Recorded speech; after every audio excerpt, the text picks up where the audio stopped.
In a Lincoln's Day address to a gathering of 10,000 before the memorial to the great emancipator in Washington, President Truman strongly advocates freedom and equality for all United States citizens. Recent events in the United States and abroad have made us realize that it is more important today than ever before to ensure that all Americans enjoy these rights. When I say all Americans, I mean all Americans. For more than a century, the NAACP has been at the forefront of major civil rights struggles that have led to historic moments of progress and achievement for our nation. That progress began with a diverse coalition of scholars and activists from different backgrounds, different races, different religions, who came together to create the NAACP and chose as its founding date President Lincoln's birthday to honor his vision of a unified nation, one no longer divided by racial hatred and discrimination and slavery. That progress continued with your support of the Double V campaign during World War II, a campaign where Black Americans stepped forward to fight our nation's wars, to fight for freedoms that they did not fully enjoy themselves right here at home, hoping their service would lead to victory over Nazism in Europe and victory over racism in America.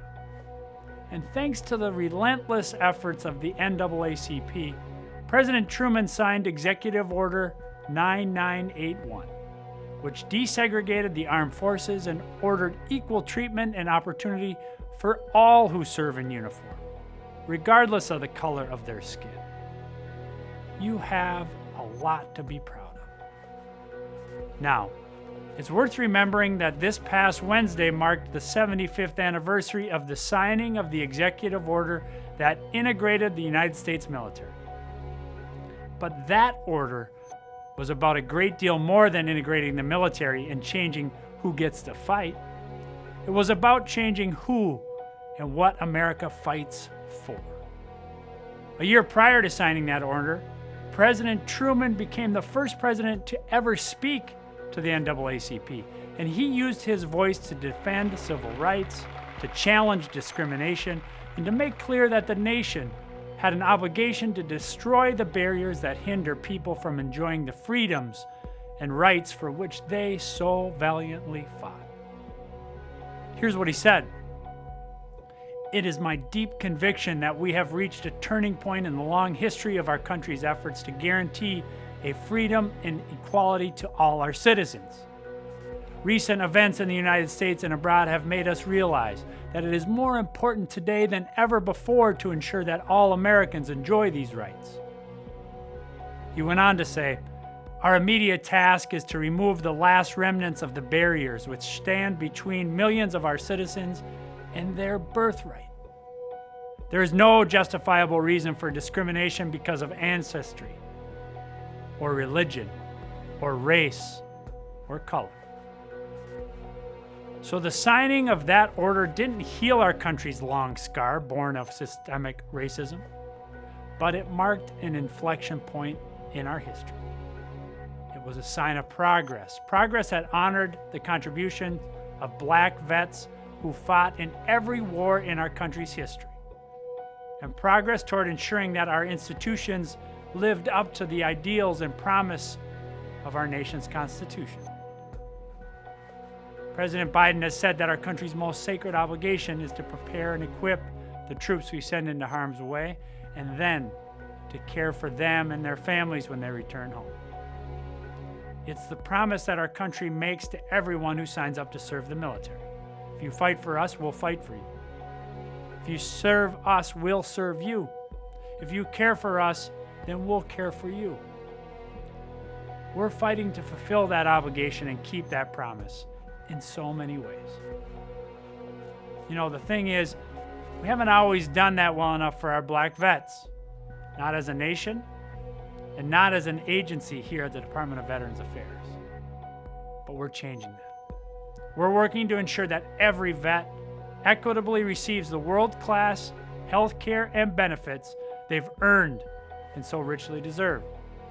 That's why we've embedded inclusion, diversity, equity, and access into everything we do. Because we need to make sure that VA is welcoming for all veterans and for all employees, and that VA looks like the strong, diverse country we serve.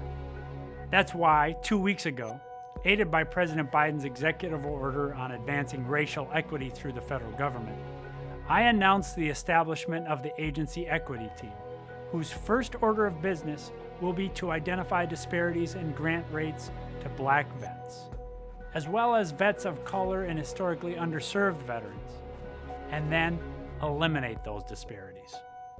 That's why we've updated the mission statement, the guiding statement for our agency of what we should do as an agency. And we've defined it as a necessary step of this current time so that all who have worn our nation's uniform can see themselves, can see their service, and can see their sacrifices reflected in the words that guide VA every day. This past August, President Biden signed the PACT Act, the Toxic Exposure Law, empowering VA to deliver care and benefits for vets who served in Vietnam, Iraq, Afghanistan, throughout Central Command, and who were exposed to burn pits and toxic substances like Agent Orange. And I see this new law as an opportunity for VA to start a new relationship with veterans, families, caregivers, and survivors of these wars, especially vets who may have tried VA in the past but didn't feel welcome, didn't feel heard, didn't feel seen. This memorandum of agreement between VA and the NAACP represents a symbolic moment in our shared and long history of doing what's right for veterans, inspired by President Lincoln's vision of a nation dedicated to the proposition that all people are created equal. The Memorandum of Agreement reflects the sentiment of the executive order signed by President Truman in 1948 to end policies that sanction discrimination and to uphold the founding principles outlined in our Constitution and our Declaration of Independence that explicitly guarantee freedom and equality to each and every citizen and protects those citizens' life and liberty. And it reflects our pledge and commitment at VA and at the NAACP to the lasting legacy of building a better world and brighter future for all Americans, especially for vets, their families, caregivers, and survivors, by working alongside partners who are committed to that same mission. Now, a lot of work has gone into getting us to this moment, so let me thank President Johnson and VA's Center for Minority Veterans and your amazing teams for the vision, dedication, and hard work it took to bring this memorandum of agreement to life. Today, VA and the NAACP are bringing the spirit of collaboration to a new memorandum of agreement, one that honors the extraordinary courage and sacrifice of our vets and service members, and one that continues to honor our pledge and promise to all, no matter who they are, what they look like, or who they love. So, thank you for beginning this new partnership with us.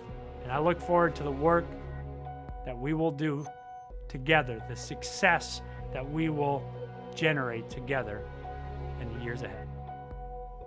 God bless you all.